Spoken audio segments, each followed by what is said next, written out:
things you guys discussed was, as a coaching staff, getting together and trying to figure out how this would work in kind of the dimensions that you play the game and the geometry that you like to play the game. Have you guys done that? Have you come up with something that you feel will work for the three alphas, as they've been called? Yeah, we've been watching a ton of film, and not only on our games last year, and reflected on things that we liked, things we didn't like, things that we thought we could improve on. But we also watched a lot of other teams around the league, and specifically, obviously, Miami and Sacramento, and how they played and what positions on the floor where our guys were most successful. And it was a very productive summer in that area, and we've been able to our guys have been in. Rajan's been in really since about the middle of August, and we've watched a lot of film together, gotten a lot of individual work. Had the opportunity to spend some time with Dwayne. He was in here for a week working with our guys as well, and just thinking about things that we're going to do with this group. We've got an idea of how we're going to play tomorrow. Will be the first time we get them together as a collective unit, and we'll put them in a lot of different areas on the floor that we feel they will fit. We've got to have good ball movement with this group. We've got to be able to throw ahead to our wings and attack, and use the strength of our backcourt to make plays for this team. I'm really excited about the multiple playmakers that we'll have.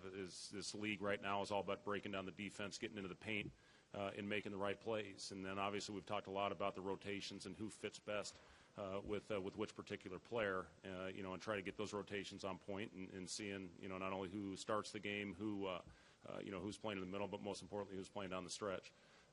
So yeah, it's been a productive summer as far as that's concerned. We changed up some things in the summer league that we liked. I thought our movement was really good there, and we'll get all started tomorrow. But I'm excited about the group. I'm excited about the playmakers, and we'll see how it all turns out. Fred, when you came here last year, the talk was about trying to be a more up tempo and high scoring, and maybe with this new lineup, may fit these guys, may not. Did you take some suggestions from Rajan and Dwayne and ask them what they thought would work and cater to that at all? Or think about we've had conversations with all of our guys this offseason, especially those two, going out to LA and spending time with Dwayne, and then, like I said, Rajan being in here a lot of the summer. I've been really impressed. I've been impressed. These guys are championship caliber players. They've held that Larry O'Brien trophy above their heads, and it's because of a lot of the reasons, most specifically because of their work ethic. So yeah, we have talked a lot to those guys. I've talked to other coaches around the league, and we'll try to put the best system on the floor for the talent that we have, and try to put them in spots where they can be successful. Fred, a lot of the numbers guys, analytics guys, think this team got worse. Vegas put up 38.5 wins. I know you probably don't care all that much, but can you use those numbers, those facts, as motivation? Can it be fuel for the fire? Yeah, sure you can. We just sat in that room and talked about that. And, you do use those types of things. Again, I'm excited about, not only the three guys that we've talked about. Robin Lopez has been a rock star since he's been in here.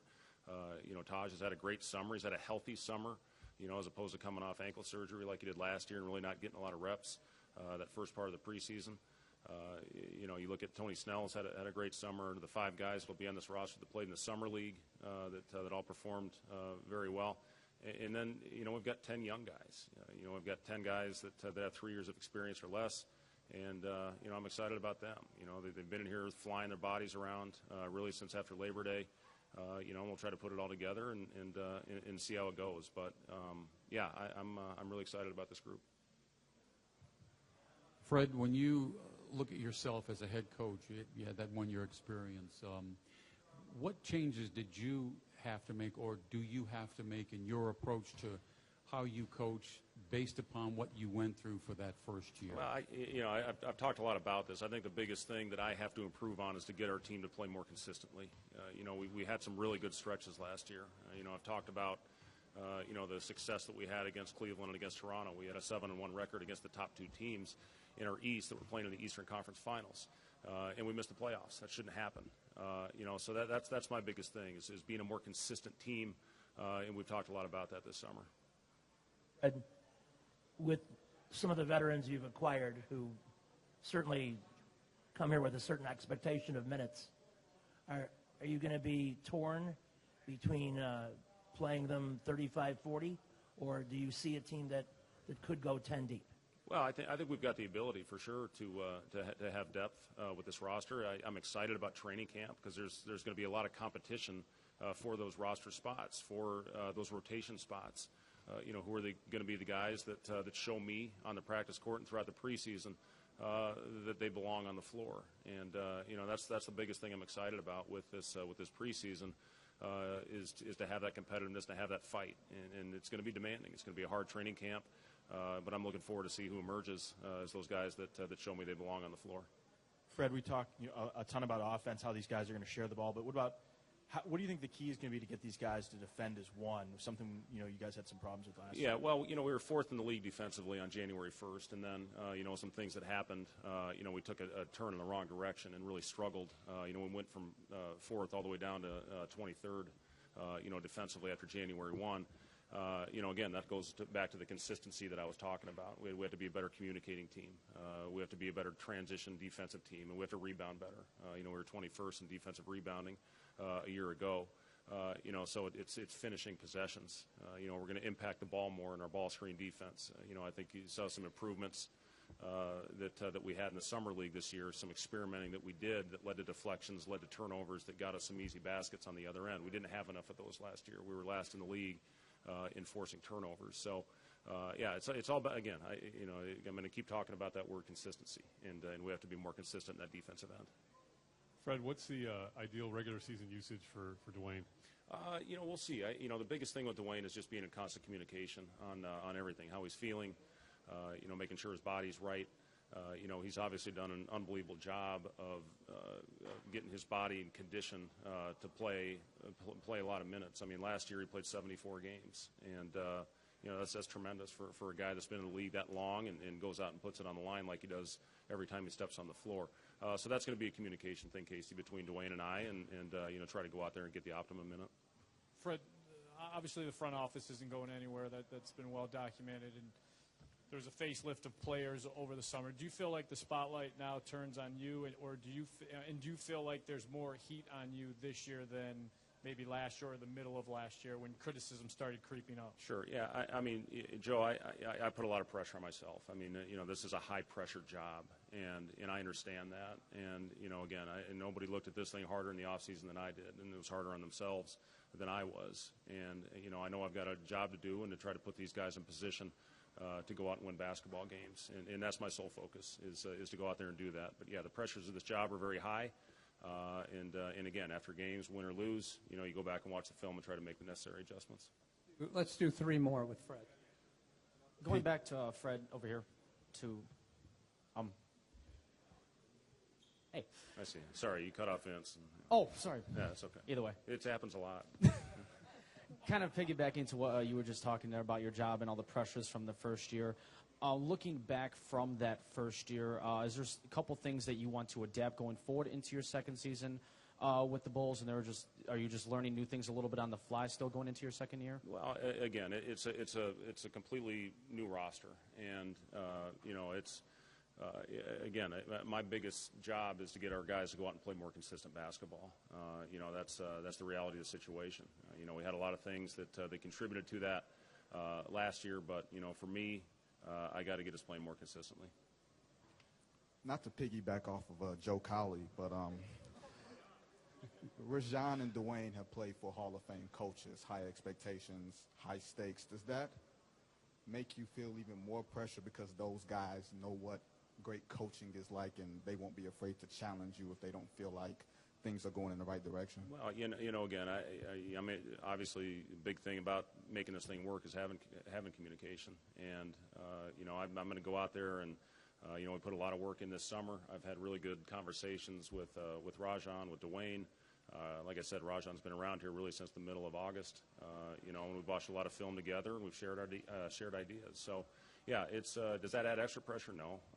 Again, I feel a lot of pressure, and any coach that's sitting in this chair on media day is feeling the same way. So, you go out there and you try to do the best job of putting your guys in the right positions, and I'm confident we're going to do that. Hey, the league's been taking and making more three-pointers than ever the last few years. That wouldn't appear to be a strength of this team at the onset of the season. How can you build an effective offense, without a bunch of great three-point shooters? Sure. Yeah. The biggest thing, again, that I'm excited about is the multiple playmakers. We do have guys that can knock down shots. There's no doubt about that. We feel Doug and Nico are two of the best shooters in this league. Isaiah Cannon is a guy that can knock down shots. Tony Snell, for a lot of the season, shot a high percentage. Last year, he's had a very good summer. Denzel is a guy that can knock down shots. Rajon shot a career high from the three-point line a year ago. But yeah, we're going to have to create scoring opportunities through ball movement and cutting. And we have to make a big improvement in that area last year, cutting and screening, and making a commitment to that from the minute we step on that practice court tomorrow. Fred, over here on the wing. What do you like about Robin Lopez's game, and what kind of impact can he make right away? Yeah, the great thing about Robin is, ever since he's been here, he's been a guy that will go out there and play his role. He's a guy that will set excellent screens. He'll put pressure on the rim with his ability to roll.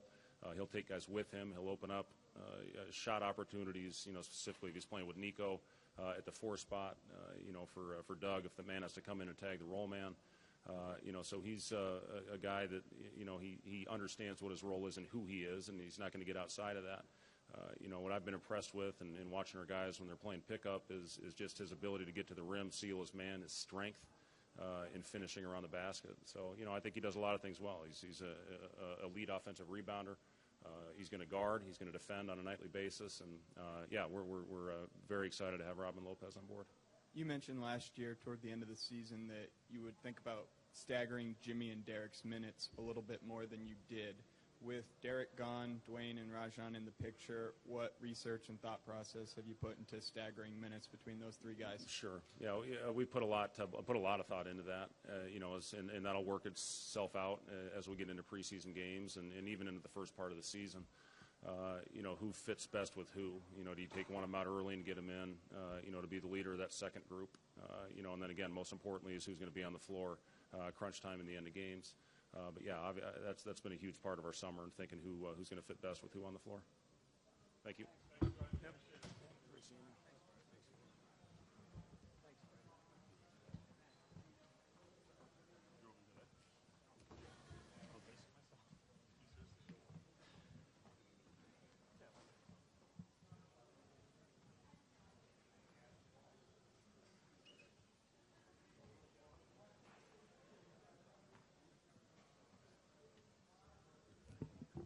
We'll probably have Jimmy Butler next for 5 or 6